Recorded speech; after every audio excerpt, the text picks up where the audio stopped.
Well, hello there. Welcome to Answers About Alzheimer's.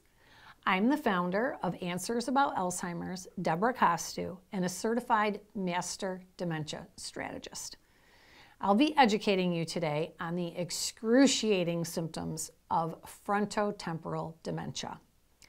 The behaviors and cognitive disabilities that come with FTD can be extremely challenging for care professionals and family caregivers. This is really tough stuff. People who are spending any time with a person suffering from frontotemporal dementia or FTD need to have a really good understanding of this disease and the many problems that go along with it. Those caring for FTD patients need training and refreshers and massive compassion to be able to even try to manage these symptoms. As with all types of dementia, this one is also progressive and it will continue to worsen over time, deteriorating the brain. It is not curable or treatable. You might be able to treat some of the symptoms, but it's not very encouraging.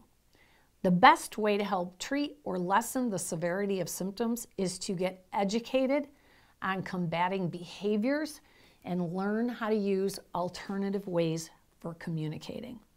The best tool for assisting with these troublesome behaviors is to learn how to not take things personally and turn on your spam filter. As we get deeper into this today, you'll see why it is so massively important for you to get on board with that. And if you don't, you'll be in for a very rough journey. The reason you're here is to make your life easier for yourself and your loved one.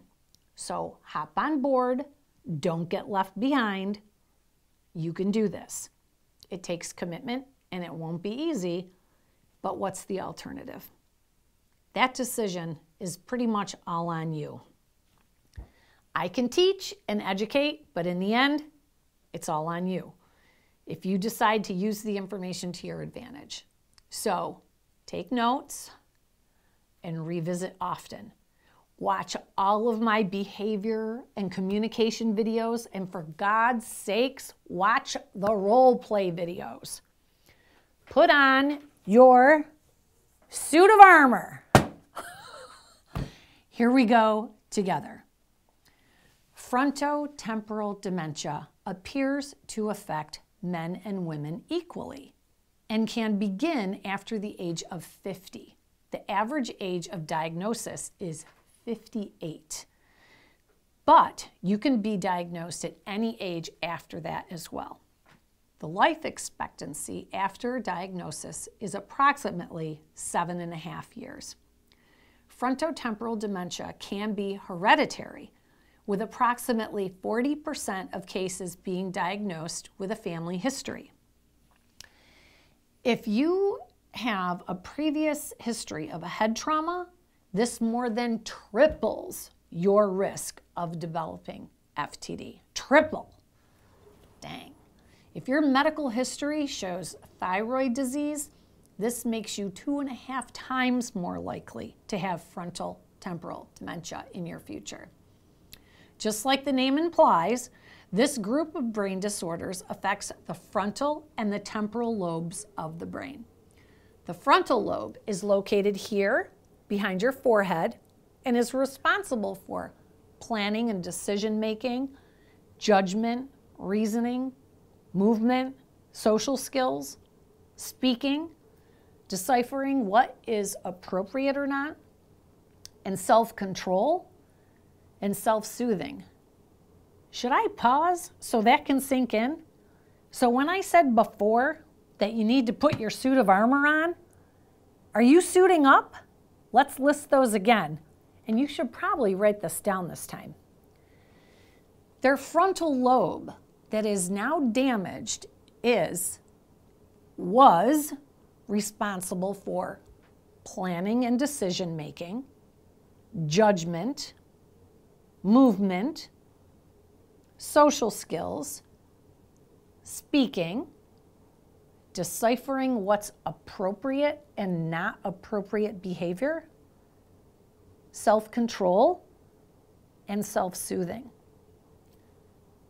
Do I even need to finish this training? Wow, this is incredibly tough stuff. You need to really get on board here. The other part of the brain that is under attack is the temporal lobe. The temporal lobes are located on the sides of your head, kind of behind your ears. This portion of their brain was responsible for hearing, understanding language, memory, emotional expression, and processing. So again, are you really listening to this? What's affected here? Are you writing this down? So they have trouble hearing you. They don't understand you anymore. They can't express emotion or understand your emotions. And they can't process emotions any longer. It's not that they don't care anymore, but they can't care. Dang. The symptoms for people with frontotemporal dementia can vary from person to person depending on where the cells are dying. Symptoms tend to cluster together. These clusters of symptoms are behavioral, speech and language, and motor. Those with frontotemporal dementia can have more than one cluster of symptoms at any given time. Unlike Alzheimer's disease, FTD does not have stages. The most common symptoms for this type of cognitive disability is changes in personality and behaviors. If you think about it, your personality is what makes you you. It's everything about you as an individual. It's what makes us unique. So when you look at the person that you're caring for and you think to yourself, this is not the person I once knew, it's because the part of their brain that developed their personality over their entire life is now dead. You have to treat them like the person that they used to be in the past. They can't help who you see now or who is coming out. Let's hit behavioral changes first. This has got to be the hardest to deal with. Accept and learn how to adapt to it. But it can be done. With the damage to the frontal lobe, this person does not understand what is appropriate or socially acceptable. They may say something rude, mean, or racist with no understanding of what they just said. Caregivers and medical professionals have great difficulty in accepting that, but you just have to, no exceptions. This brain-damaged person might also have a heightened sex drive or say or do sexually inappropriate behaviors like pinching or making lewd comments. They may believe that activities such as bathing, dressing, and toileting are sexual advances. Please keep these reactions top of mind. Again, put your armor on and don't take it personally. It's not personal. They have no control over their inhibitions. When a person with neurodegeneration loses the ability to control impulses, they may also appear to be totally insensitive. They are completely insensitive to other people's feelings. Or they may not show any emotions of their own. And that is because they don't have emotions and can't even understand why you would have emotions. Their brain can't comprehend what an emotion is. They can no longer retrieve that information. They have no empathy. In some cases, a person might even have inappropriate spells of laughing or crying. This part of their brain is completely out of control. They can't help it. You've got to get over this hurdle. Don't let them hurt your feelings when they don't have intent. It's not done on purpose. You must choose to accept this as fact and move forward. Another concerning behavior is that they can have oral-centered behaviors. They may have a symptom known as hyperorality. They may have compulsive oral behavior like smacking their lips or clicking their tongue or smoking or even eating items that are not food, or they may overeat. They may want to constantly be putting things in their mouth.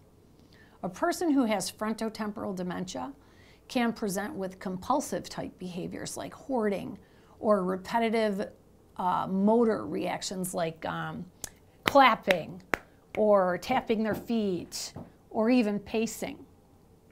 They might do an activity over and over and over again, like watching the same movie or gathering similar items in a collection.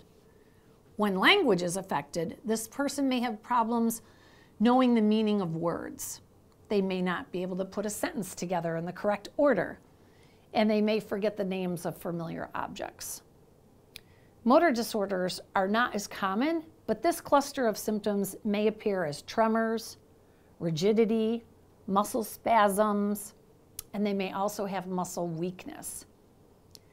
When someone you love is diagnosed with FTD, you need to get educated and you need to learn to be a duck so you can let these things get through the tough times and just let it roll off your back.